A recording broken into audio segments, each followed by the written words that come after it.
دفاع طلب دفاع کردن از کفار مشرکین و در بعض حالتها کفار مشرکین شما دفاع میکنید یا همراه اونها یا اونها شما را دفاع میکنند. طلب الاستعانه من الكفار. بیاید نواقض الاسلام کی در کتابش است در نزدش، بیاید نواقض الاسلام علی بن خدیر کشویم، بیاید هر یک طالب علم که اینجا اینترنت بزنید، مکتبت شامله بزنید.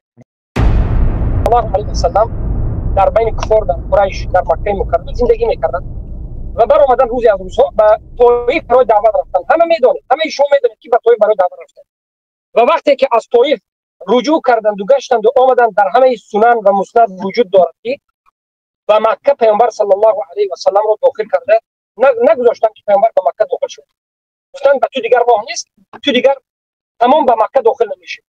پیامبر صلی الله علیه و سلم به هر یک قبیله در مکه که قبیله ها گوناگون بودن، یک چند قبیله ها بودن و قبیله ها خبر فرستادن که کی من را محمد ابن عبدالله را حمایت میکند در همین عقیدم در همین دینم که من در هم مردم دعوت و میخل یعنی در آمدن به کی بر یعنی چی میکند اجازت میکرد و یاری میکرد و شفاعت در بین این دیگر آدما میکرد و میداد. مشرکین این طلب دفاع پیامبر صلی الله علیه و سلم رو یک به یک انکار میکردند ولیکن یکی از این قبیله ها از همون مشرکین قریش پیامبر صلی الله علیه و سلم رو طلبشون رو قبول کردند و گفتند که تمام محمد در دفاع ما هست، محمد صلی الله علیه و سلم از این روز عبارت در زیر دفاع ما است، محمد صلی الله علیه و سلم به چی داخل می شود؟ به مکه داخل می شود. هر کسی که به محمد راضی نیست در همین مسئله به مکه داخل شدنش با ما می جنگد، یعنی ما به او می جنگیم. انا همین رو دلیل کردیم و گفتیم که در بعض حالت ها اگر کافرها به شما شرط شروط نگذارد و شما یگان جاسوسی نگذارد، فقط شما از اونها طلب دفاع یا طلب پناهندگی کنید، اونها به شما دفاع کند و پناهندگی ترکی بله از دیگر قوم کشتنش یا یک جا داخل شدنش، از ظلم از تهمت های بر دروغ شما را دفاع کند و اجازت بدهد که شما را دیگرها نکشند، از یک کافر باشد هم طلب دفاع کنید باقی ندارد. و این را در تمام کتاب های عقیدوی یا فقهی یا حدیثی پیدا میکنید. در کتاب نواقض الاسلام هم یکی از علما علی بن خدیر طلب الاستعانه من الكفار باید ذکر کرد. استعانه از کفار یعنی طلب کمک از کفار، این ذکر شده است.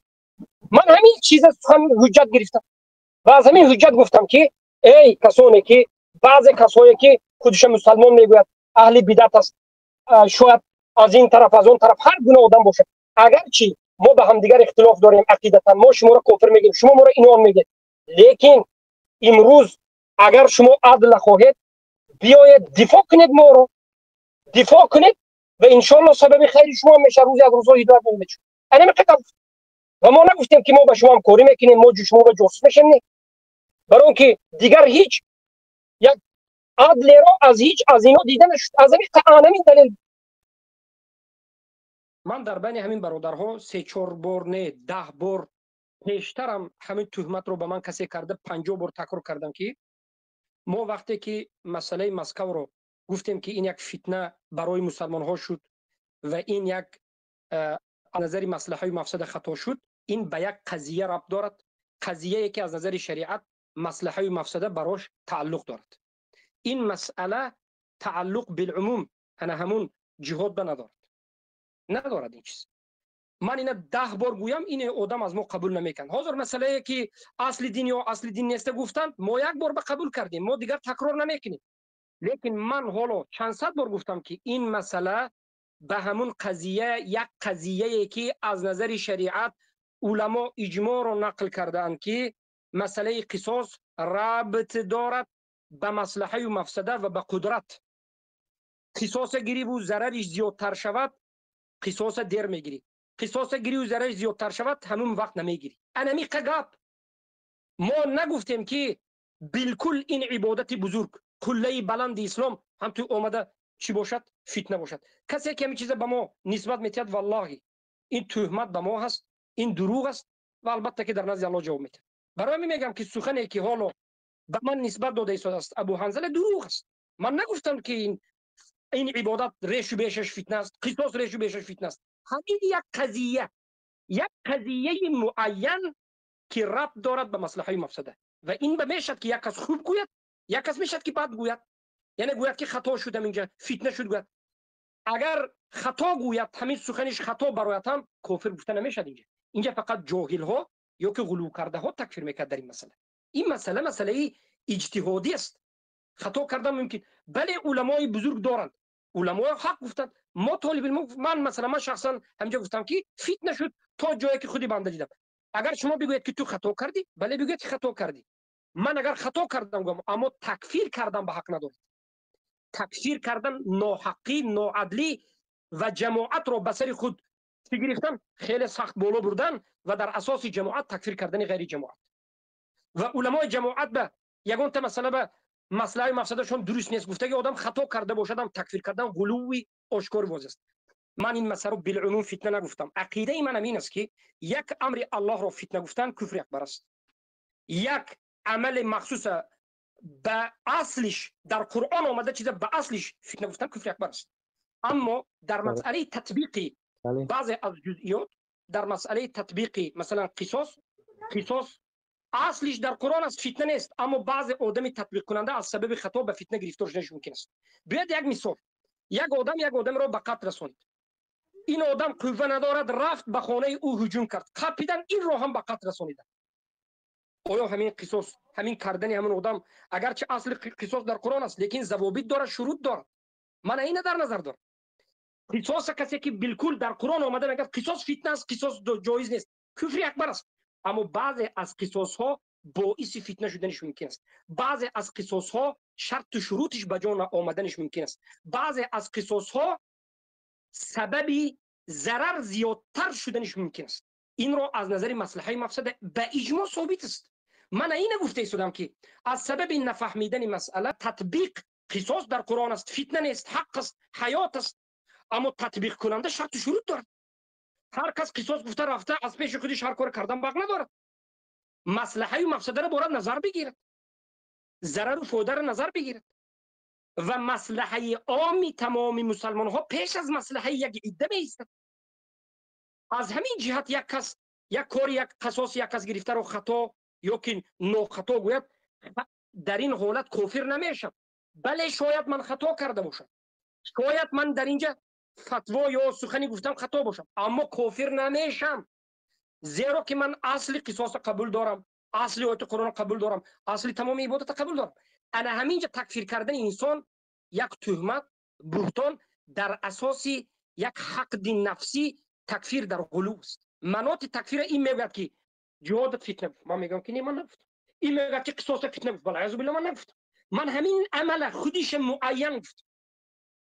پس در بین کفار وقتی که مسلمان زندگی کند، وقتی که در بین کفار مسلمان ها آهسته توحید آموخته رفته ایستاده باشد، حالت عالم برای مسلمان ها وزمین باشد، شما روید یک کار کنید که ضررش به بالای مسلمان ها 2 برابر یا 3 برابر باشد، خواه این نامش قصاص گوید، خواه این نامش هجوم بگوید، در هر دو حالت هم شما آیا این هجوم کرده اتون رو، این قصاصی کرده اتون رو از نظر مصلحه و مفسده نظر کنید یا نکنید که همین کاری کرده من ضررش به من میباید، چی ضرر میباید و چی برای همه مسلمانای همه منطقه میباید. همین قدر گپ است، مصلحه و مفسده برابر داره. و بار دیگر میگم، من بله گفتم همون سخن رو که گفتم این یک ابتلا و یک سنجش و یک فتنه برای مسلمان است. اگر خطا کرده باشم هم مرا هیچ کسی کفر نمیگوید. فقط شما و امثال شما 2-3 نفری بودید که در یک مسئله جزئی آمدید از پیش خودشون، از پیش خودتون چیزی که من نگفتم به بالای من بیاد. من از نظر دیگر نظر به شما بگم. یک نظر تطبیق، یک نظر از اصل شریعت است. یک مسئله در شریعت است، اصل شریعت، و یک مسئله همون تطبیق کردنش است. مثلا نماز کسی که گوید که این فتنه هست کافر است. اما یک نفر بیاید نماز رو در غیر وقتش به مردم تعلیم بدهد، نماز رو به مردم در غیر وقتش تعلیم بدهد، ما میگیم این فتنه است. یعنی نماز در قرآن فتنه هست گفتن کفر اکبر است، زیرا که نماز در قرآن است، در سنت است. اما یک نفر نماز رو آمده به همون طریقه شریعت تعلیم ندهد، میگیم این فتنه کرد. من نمیدونم به مثال آوردم فهمیدید؟ بار دیگر کلمه جهاد در قرآن است، قصاص در قرآن است. هیچ کس این از قرآن برآورده نمیتواند. این در قرآن است، این وجود دارد. این فتنه گفتگی آدم هم کافر است. این به خودی شرط و شروط قاعده دارد. هیچ کس این فتنه نگفت. شرط و شروط قاعده دارد. هر کس از پیش خودش اعلان جهاد کرده، جهاد گوید او حق گفته هم نمیشه. رافضی هم اعلان جهاد دارد، قبوری ها اعلان جهاد دارد. هر کس هر خیل فهمیده شده است. و اما ما اصل میگیم در قرآن و سنت هر چیزی که است فتنه گفتن کفر اکبر است. اما یک نفر از پیش خودش بیاید و در همون قرآن بوده چیز رو خطا انجام بدهد، انا همون عملی همون انسان را شما فتنه بگوید، این طعنه به قرآن نیست برادرم. من چی بگویم؟ مثلا امروز رافضه ها اسرائیل کتی اعلان جهاد میکند. ما میگیم یک فتنه هست برای مسلمان ها، مردم فریب دادن است، یک دروغ است. دروغ است، نمیکند همین کار. من وقتی که اعلان جهاد رافضه رو فتنه هست گفتم، دروغ است گفتم، آیا من جهادی که در قرآن است دروغ گفتم، فتنه گفتم، یا که عملی رافضه رو دروغ گفتم؟ من سخن رافضه رو، اعلان رافضه رو دروغ گفتم. برادر فرق گذارید بین اصل مسئله، اصل عبادتی که در قرآن در سنت است و یک آدم انجامش. و این چنین حالتی که در مسکو شد. در بالای این اختلافات زیاد است. مردم نظرهای گوناگون دارند و حق هم دارند برای نظرهای گوناگون پیدا کردن.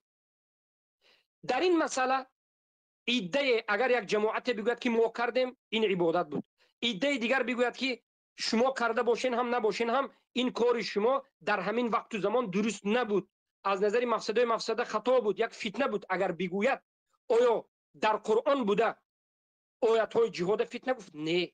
در سنت بوده را فتنه گفت؟ نه. هم عملی همونها را که در همون وقت کردن گفت که خطا هست. این یک فتنه برای مسلمان ها شد، یک ضررش زیادتر از فایدهش بود. این مسئله ربط میدهد به مسئله فقهی اجتهادی. در این مسئله ها می شود که قسمی از علما این حق گویند، درست گویند، و می شود که قسمی از علما این خطا گویند. البته اینجا حق یک است. شاید من خطا کرده باشم، شاید من خطا کرده باشم، اما چرا من این سخنها را گشته و برگشته میگم؟ در این مسئله خطا کردن تکفیر کردن نمی شود برادرم. من همین میخوام به ابو حنظله فهمونم. اگر اصلی یک در قرآن آمده کسی این فتنه است، در قرآن آمده باشد فتنه است گوید کافر است، قصاص فتنه است گوید کافر است. اما از سبب شرط و شروط عملی بعضی از جماعت گوید که این فتنه هست گوید این کافر نمیشه. مگر همون خطیشه دعوای جهاد نمیکند؟ مگر همون خطیشه چند عملیات خودش اعلان نمیکند؟ چقدر انسان ها میگه که این فتنه، اینا یک فتنه برای مسلمان است نمیگه؟ آیا همه کافر شده میگه گفته یا نه؟ یا تولیک نام جهاد میگیرن چیکار رو خواهم میکنن؟ اگر کاری اونها را خطا گویی از میبرد تو قرآن خطا گفتی؟ نه برادرم، نه. قرآن و سنت شما 100% عملی من نمی قرآن و سنت است نگوید برادرم. بله تو از قرآن هم این کار فهمیدی شاید، لیکن از نظر این عملی که تو کردی از نظر مصلحه و مفسده بد نظر کرده میشه.